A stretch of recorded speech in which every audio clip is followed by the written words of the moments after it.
my universe, time is almost like a sentient entity that that allows you to will allow certain people to travel with it. So I make the distinction between traveling in time and traveling with time. It's almost like, and he's got to think his way into it. He's got to change the way he thinks about time. And so in the middle of the book two, there's all this stuff that is in a different voice, because he's found this in a red book, that explains how you've got to think differently in order to travel with time and not just, as it were, in time. And I did loads of research into it, and so some of it comes from Hegel, German, Austrian, 19th century philosopher. So I think maybe a couple of 12-year-olds are going to be slightly freaked out by the fact that they're reading Hegel. Well, that's fantastic. I'm a big believer in that. I used to say, what's the worst thing can happen is you go and look in a dictionary, or you go and look online and find out something. I think it was around the time of the 2000s when they were writing a lot of teenage shows that were very wordy. And I think it was Kevin Williamson who wrote Scream as well. And you can kind of see that, sometimes people wouldn't talk like that. He's like very aware that people wouldn't talk like that. But the worst that could happen is that, we're creating these eloquent characters and you can learn a new word or learn a new idea. It was because I when I was preparing it, the whole time thing, and I was coming up with different ideas, and I had I work with folders like these, and I put all ideas in folders and stuff. They're all over. I mean, you can see there behind me that you can see the number of folders, and they've all got different ideas. And one of them was, what is time? What is time? And different metaphors and so on. So I thought, well, how do I incorporate this? Very philosophic. I was slightly worried that the publishers would then sort of say, you've got to cut all this philosophy stuff, you've got to cut all that. They didn't. We've hopefully kept it. But yeah, it's several chapters just thinking about what time is, and what basically happens is that he's got to think differently about time in order to travel. It's very similar to this is where the influences of other time stories come in. So there's a wonderful Christopher Reeve film called Somewhere in Time, and he thinks himself into the past. There's no time machine, there's no doorway, there's no portal. He just sits in the hotel room and thinks himself 70 years back into the past. And it works. Yes. You could say he's having a nervous breakdown and it's all in his head and blah blah blah. You can say that if you want, but he thinks himself back into the past, and that's very similar, like you say, to some of them, like say Donnie Darko, where there's an element of it's not just a case of going back in time, fixing something. And I know that's even in the blurb, isn't it, in yours, which is it goes beyond, like the Swidgers, it goes beyond just fixing accidents or accident prevention, but it's like confusion and questioning your place in the world. There we get very Catholic about it, and I'm not going to claim to be Milton, but it's my Paradise Lost, because I wanted an explanation as to why the world isn't the way it should be. Why it isn't paradise, why it's flawed.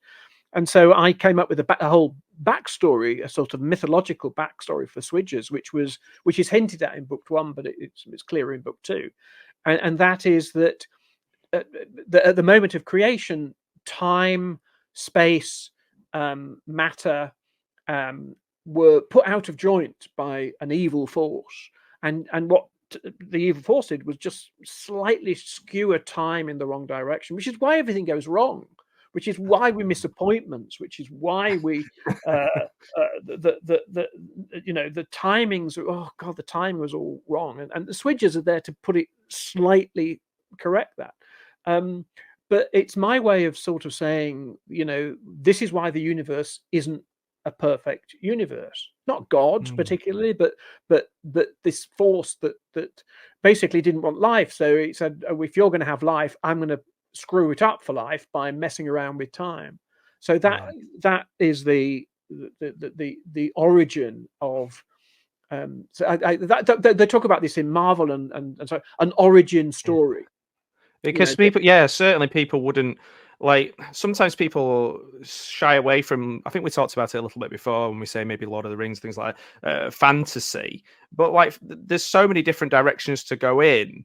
I think some of the best, certainly the best youth fiction that I've read, has a fantastical element in it that doesn't necessarily need to be explained to the nth degree to be exciting, but it's great to have something there underneath, under the bonnet. I think you're right.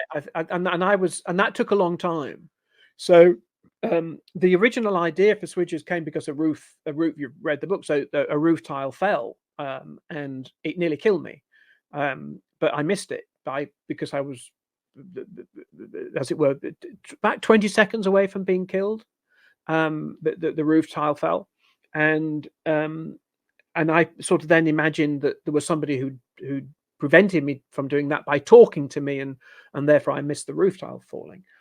And then I had a character years ago I used to do in stand-up, which was a ghost character called Lottie, and it never really took off. But I had all her material, and I thought, oh right, I'll make this character. I just called her Granny in the book. I'll use all the gags that I had for Granny, and I'll make, I'll give William a mentor, and it was basically my own grandmother. And so I again, I had a load of gags, and I, very northern lines and stuff. And then I thought, I've got to explain all this in it. I've got to give it. I didn't know it was called an origin story till I started doing the research on the Destination Time Travel book. But I thought I've got to give it an origin story, and that's what, that's sort of revealed. So yeah, you're right. There's got to be, when you lift the bonnet up, there's got to be an engine there that is, driving the story. If that's not. Were you influenced by some of the experiences you've had as? Because, like you said, mentioned the Dark Crystal, and I know you did some voices in Labyrinth, and actually, I didn't do Labyrinth. I think that's IMDb have got that wrong. Oh, it's IMDb, right? Oh, yeah, IMDb have. I leave it because I don't know how to change it. But that's interesting. And Wikipedia's wrong as well, because my birthday isn't on the 8th of November, but I don't know how to change it because I'm not clever enough. So I just leave it.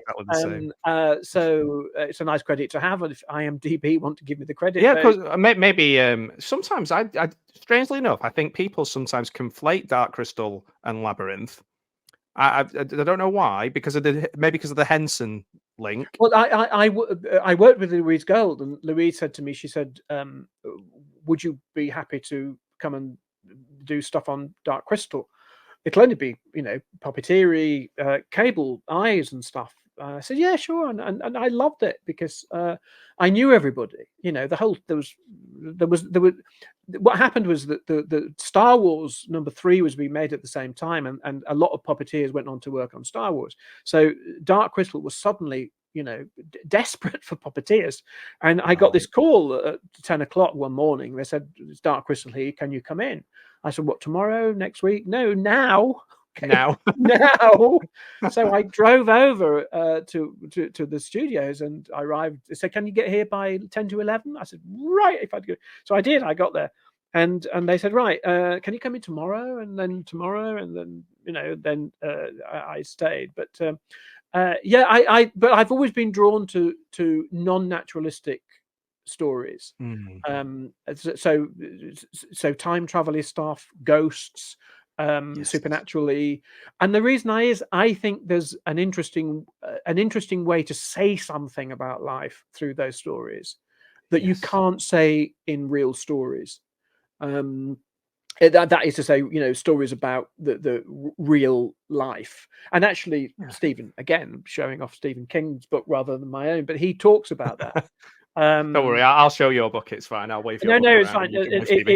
But he's the real thing, in Mr. Stephen King, and he talks about, he's drawn to and he doesn't understand why people don't read fantasy, they say, "Oh, I don't read fantasy because it's not real." And he said, Mm. "That the whole point is it's not real." Yes. And he said, "Surely to imagine beyond reality is a part of your brain that you should use more often, and therefore to limit yourself to stories that can only exist in the universe that we know, the scientific universe that we know, is limiting your brain, and don't limit your brain."